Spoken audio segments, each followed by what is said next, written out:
we are starting this new series called I Wonder, and I wonder if any of you ever find yourself just daydreaming or just staring off into space thinking about something, right? And then does someone ever have to like, hey, yes, come back to reality, right? Does anyone?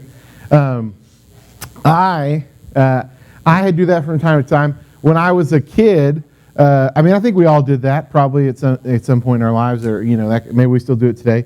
But when I was a kid, my parents never wanted me to do that because I had childhood epilepsy, and one of the forms of seizures is like that, where you just like get in a trance and like you can't. Anyway, so that would. That's different than just like daydreaming or thinking or just like whatever. But that's like something that we all do. We all sit and we ponder things, or we're wondering or whatever. But this series, what we really want to hit at is this idea of like we have questions about things, right? We wonder things, and we may think of some questions, and we may think, oh, is that an okay question to ask?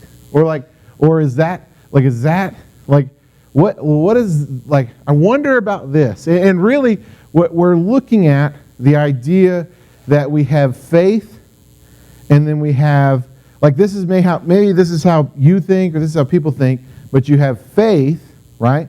And almost like, hey, this is my badge of faith, I believe this.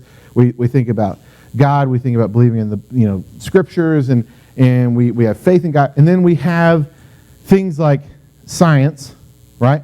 Where we go, hey, this is reason, and this is like we're thinking things out, and we're proving things, and things can be tested, and there is this idea that these two things can't exist right together, right? And so, but really, what I want us to start with tonight, we're going to get there in a second, but what I want us to start with is sometimes we have like legitimate questions, right? Sometimes we wonder like some questions. We think about things that are just kind of goofy, right? And we think if you like what I heard one the other day. It's like you drive on a roadway, but you park in a driveway, right? Right? Like, why is that? Just silly things like that, right? You may think about those, or just goofy things like why do ostriches have wings but they can't fly? Right? Huh? Why do clouds move? and then Ryan goes, "It's wind." I'll just make this real easy. It's wind. Thank you, Ryan and Weston. What? Let's hear it. Huh? That's what I thought the other day. It's the same thing. Are this okay? So you know how dynamite? Chickens just send from dynamite. All right. So here's the thing. We wonder, and we ask some silly questions. But then here's the deal. We also ask some really deep, meaningful questions, right?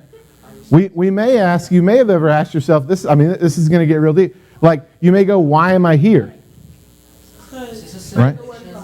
No, like, why do you exist? Because my parents love each other. Right? And so you may also go, why do I exist in this time period? Why do I exist in 2022? Why did I not exist 500 years ago or 3,000 years ago? Yeah, because my parents were born. That's true.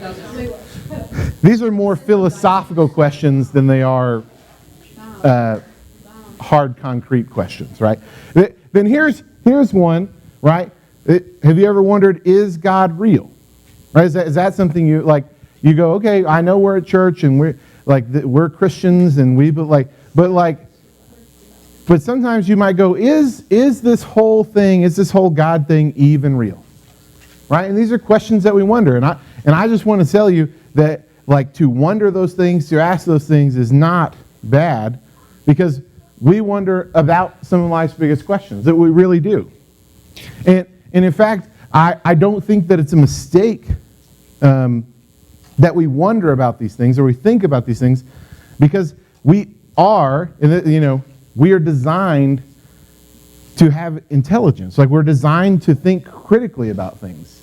Like, God made us that way. And in fact, we wonder because we're curious, right?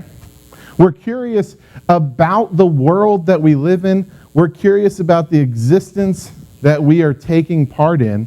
And we want to know more about this existence that we're in.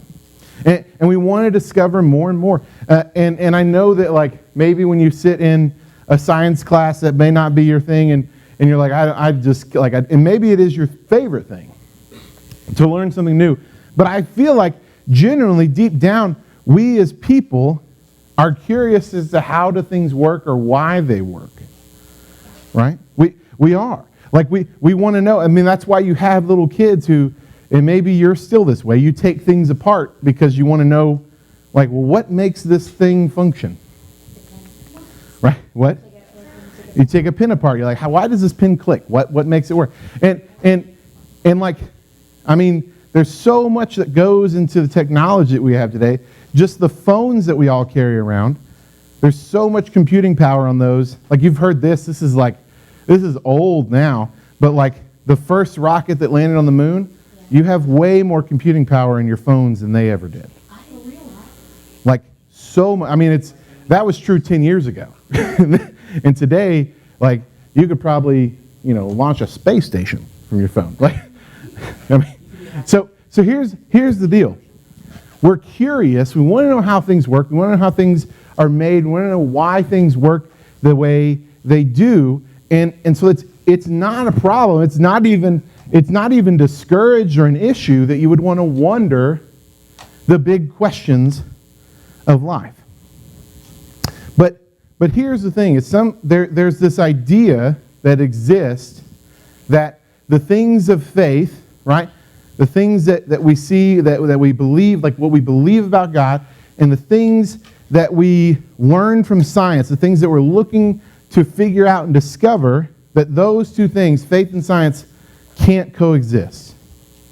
There's this idea that these two things cannot exist in the same person, right? Or in the same reality, if you will, right? That to believe in God or to have faith means that you ignore science. Or to be someone who studies, who's in a field of science, and you're researching things and you're learning things, means that you can't have faith, right? This is the idea, right? This is kind of an idea that's out there, that it can feel like Christianity and curiosity, if we could put it that way, cannot coexist, right? To be a Christian means no, don't think, don't reason, just accept and believe, right? And to be not a Christian is to someone who's curious and always looking to learn and grow. When in reality, to have faith takes curiosity, right? To believe in something takes curiosity. So this idea, sometimes it does feel like maybe, hey, my faith, my Christianity can't coexist with my curiosity. But what if that wasn't true, right? What if those things could coexist together? We're going to look at a verse from the Old Testament. So the Bible's broken up into an Old and New Testament. And the Old Testament is before Jesus came, and the New Testament is the life of Jesus in the early church and that kind of thing. But in the Old Testament, we're going to look at the very first book of the Old Testament. This book is called Genesis, right? And we're going to look at the very first verse of the very first book of the Old Testament, and we're going to see what it says. But before we go there, hold on real quick, I want us to think about faith. Maybe you think about faith as just blindly believing in something. Have you ever thought about that? That's trust. Right? Trust? Yeah. It's not faith, it's trust. So let me do this real quick. Hey, everybody that's holding something in their hands, like a cup or a piece of paper, go ahead and just put that down. If you're not taking notes, because I think you're distracting yourself and other people. All right, so here's the deal. Here's a definition of a faith that we're going to kind of work off of today, and you could think of this as a definition of faith going forward. But faith is a confidence in who God is and how that informs the way that we live. Right? Faith is a confidence in who God is, and that informs the way that we live. And so faith is not just like a blind trust, right? But faith is like, hey, we know who God is, and because of that, this is how we're going to live our life, right? And so with that, looking at Genesis 1:1, here's a verse that I think really points to this idea of our faith and science don't have to be at odds with each other, but in fact, they can work together. So here's this verse, Genesis 1:1 from the NIV translation. Here's what it says. In the beginning, God created the heavens and the earth. Now, this is you've probably heard this verse before, right? And this might be the most important verse. I mean, it probably is the most important verse in all of the book of Genesis. Because, it starts it off, and here's what it says. God created everything. And we know that God brought everything that exists into being. Now, you can read the rest of this account and how it lays it out, and it says, on the first day, this happened, and then it keeps going. But here's the real bottom line.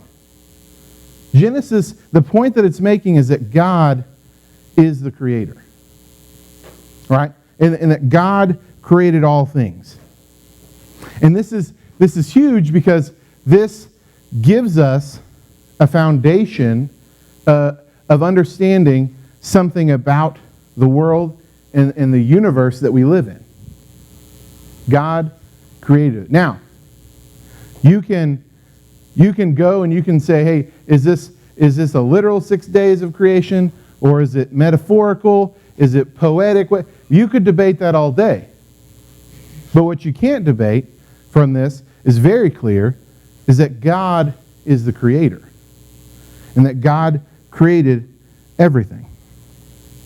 So, what I want us to see, what I want us to think about for a second, is this right here. And I want to hear from you on this. What different views on the way the world was created have you learned or heard about or maybe even considered yourself? Just say it. You can say it. You can share it. Okay. The Big Bang Theory. Big Bang? Sure. I'll think about that. What else? Oh, we were monkeys. Evolution? I believe that. Okay. All right. What else? That's like Science? That science is how things were created? I saw the Or- what it said. It's like, but it's, I don't know how it's like made, like how they do it.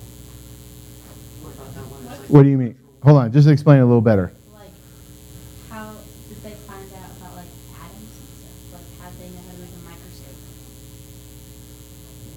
Okay. How do they know what to call it? I saw a video one time. There's Hold on. What? So you? I'm just trying to understand. Are you saying How science works? how's that? Yeah. Okay. Okay. Gotcha. Yeah. So I don't know how to explain it. yeah. So what are some other ways that you've heard that everything was created? I heard about how like it was. I don't remember what it said, but it was about like this and like God and all that, about science and God, and it was like I remember seeing it. And Okay. Wasn't there one that was like the world is a simulation? Yeah. That's a thing that's getting some momentum. Is that the whole world is a simulation, right? They're in control of the brain because, yeah. Okay. What else have you heard?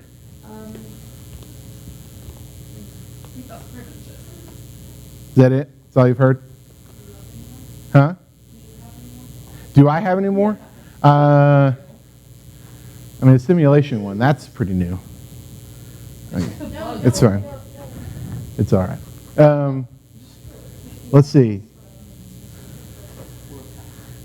I think those are, and here's the deal, is a lot of the theories that you hear, like, it's like, how did everything begin? It's like, well, we have this idea. And the people come to an idea, they come to a conclusion or a theory based on what they see, what they've researched, right? And so if someone goes, hey, the world, or everything began with the Big Bang, right? They go, hey, we know it had to start somewhere. We don't know how it started, right? But it had to start somewhere. And so they come up with this theory and they say, hey, there was nothing, there was just some gas and then an explosion happened, right? And then there was matter, right? And so that is like a theory that someone had. And there's other theories, people go, hey, based on how life works, I think everything's a simulation, right? Now, that not everything can be true because they're countering ideas, right? But that's interesting to hear what you hear. I would be interested, I'm curious if you thought of some others and maybe you just didn't want to share them in here. That's okay. We can talk more about it later. But here's the idea. God is creator is the point that the Scripture is trying to make, right? And that we can look at that, and now we go, okay, my faith says God is creator, but I'm curious what that means. Or I'm curious how that actually happened. And I'm curious as to what that might have looked like. And it's a good thing to wonder that. And it's a good thing to wonder, well, how does this world that God made actually work? And people are beginning to ask the question, how does it work at an atomic level?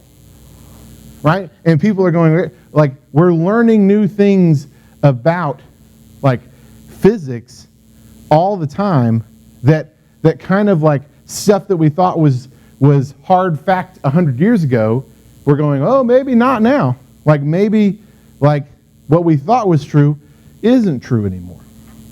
And so we're learning more, and you learn more when you're curious and you investigate and you ask questions. So science, you can think of it this way. Science is the pursuit of understanding our world. And science is not a bad thing.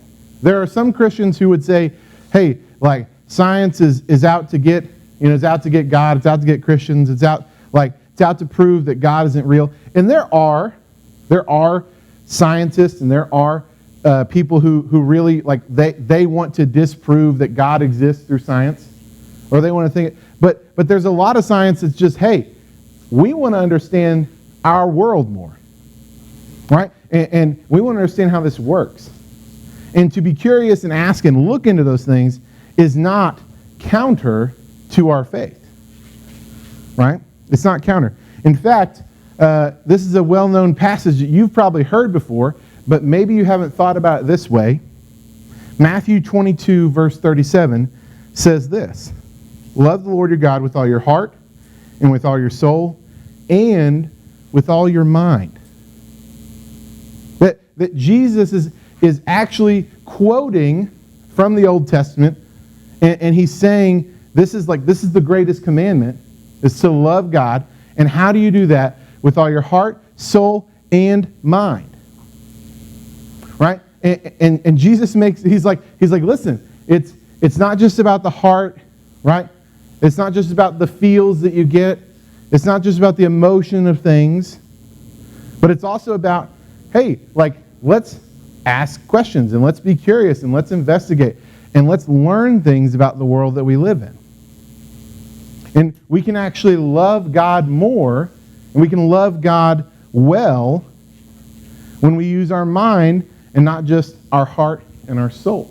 And so being curious, asking questions, learning things about our world is a way that we can know more about God and a way that we can love God. So here's this. So we talked about science. Science is the pursuit of understanding our world. Faith is getting to know the God behind it all.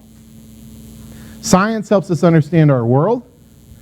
Faith helps us understand the God behind it all and get to know him better.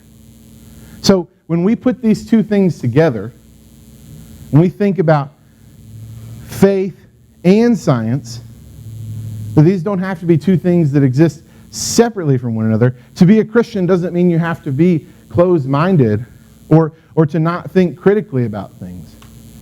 But in fact, our bottom line today is that as you explore science, your faith can expand. This is a reality, right? Like when you start to look in and be curious about the world you live in, a lot of people who do that, they're like, there's got to be something out there. There's got to be a creator. The more that we understand about our world, the more that we can understand about the God who's behind it all. And so the big thing is that today, when we're talking about this idea of wondering and curiosity, this whole series say, hey, you don't have to turn off your brain to be a Christian. Like in no way is that what we think or believe or want to do. In fact, the more you explore science, your faith can expand. And so what we see is every now and then I'll see these articles or these videos talking about, recently there was a new telescope that we sent out into orbit and is out in deep space. Does anybody know the name of the new one? James Webb? Yeah. What was the old one? It was the Hubble, right? So the James Webb is the new telescope that we launched out, and we had these really great pictures with the Hubble telescope, right? They were fascinating pictures, and it helped us see new things about our universe, right? And then we go, hey, but the Hubble has the limitation; it can only see so far. So we need to come up with a better telescope, and we want to see even further. We want to see even more. So we sent out the James Webb, and I don't know if you've seen these pictures. I don't have any up here, but you can Google it. If you've seen these pictures and the side by side of like the old Hubble telescope and the new telescope's photos, it's like standard definition to like HD. Like you can see so much more. You see so many more stars and galaxies and different things out there. And you know what scientists, like, what they find out every time they do this is like, there's so much more to our universe than we ever even thought. And in reality, the universe just keeps expanding bigger and bigger. And there's so much more that we don't know about. And there's so much mystery and wonder out there. And the more that we learn about it, the more we find out, and the more that we actually can learn about the creator behind it all. And so there's, even if you want to be curious, right, and you should be, and you want to learn more, the more you learn, the more you actually find, hey, we don't know a whole lot, right? And that almost can spur on our faith to go, man, what a mighty, wonderful God that we serve, that there's so much that like we just can't even understand and don't even know about him and his creation. And so your view of God can actually expand if you explore and are curious about the world around us and the universe around us. Albert Einstein, y'all know who he is? Yeah. All right. Hung out pictures. That did happen. Okay. So he's probably the most famous scientist of all time, I'd imagine. I mean, he's up there top 5. He's on the Mount Rushmore, I'm sure, right? Not the real Mount Rushmore, but like the Mount Rushmore of scientists. Yeah. Okay. So here's a quote that Albert Einstein said. So the most beautiful experience we can have is the mysterious. It is the fundamental emotion which stands at the cradle of true art and true science. Whoever does not know it and can no longer wonder, no longer marvels, is as good as dead, and his eyes are dimmed. So he's saying that the mysterious, the marveling, the wondering, that we do, the exploration, is what gives life to us. It's what pushes us to know more. And that can be true about our faith in God. Admitting that there's things about God that we don't know or don't understand, and there's things about His world that we don't know or don't understand, leads us to desire and know Him more. That we can't put God into a box. Did you have something to say? I would say it also, I don't know, but also makes it more real. Like if we're just pretending that we think that we know this, but we're like really learning and thinking about it, then it makes our faith more real. Yeah, no, that's a good point. That actually thinking and wondering makes our faith more real. Very good point. So, what do we do with this? What do we do as we start this series? Where can we begin? Right? The first thing is this: be curious. All right? Be curious. Like, if you wonder about something, if there's some question you have, look into it, investigate it. Don't think, oh, I don't need to know it, or I don't care. But be curious about life. Be curious about creation. Be curious about these things. Second thing is this: embrace wonder and mystery. Embrace that life has things that we don't have easy answers to. Right? That part of faith and part of science, like the scientific process and the act of having faith, admits that we don't know everything. Admits that we probably won't have all the answers. Right? And that's okay. I know that can be hard. And here's the deal. When you are younger, and they teach you in school, they give you really concrete things. Really solid, you're like, hey, this is the truth. This is blue, this is red, 2 + 2 is 4. Right. And so it's like they give you really concrete things. As you get older, you're introduced to more nuanced ideas and philosophies. Right? Things that aren't as simple as you once knew they were. And so we need to embrace that. And embrace that there's things in life that are a mystery. Third thing is this: keep learning. Don't ever feel like you have gotten to a point where you can't learn anymore. Right? If you get to a point, I've heard basically the idea that as soon as you stop learning, you're useless. Have you ever heard that? Basically, if you ever get to the point where you feel like you know everything, you're like, might as well just pack it up, because you're done, right? If there's something that you feel like you can't learn anymore, you might as well be dead. And then that's what Einstein said, isn't it? That's what he said. He said, if you don't wonder and you don't have marvel, you're as good as dead. So keep learning. Keep looking to gain knowledge about things. And lastly is this: expand your faith. Expand your faith. Look to go, hey, I want to know God more. I want to know what He's like more. And I want to learn more about who He is. I want to expand my faith in God. And there's this preacher named Andy Stanley, and he has this thing that he says that whenever he learns something new about how the world works, or he learns something new in terms of oh, I didn't know that before, he always says this. He says, oh, so that's how God does it. That's how God did it. When he learns something about science or about, the reality we live in, he says, oh, that's how God does it. That's how God did it. That's how God decided to make gravity work, right? That's how God decided to make, the laws of physics. That's how He decided to do it. So, with all that, as we wrap up, I want you to think about this, and think about how you don't have to live in a world where it's science versus faith, or it's Christianity versus,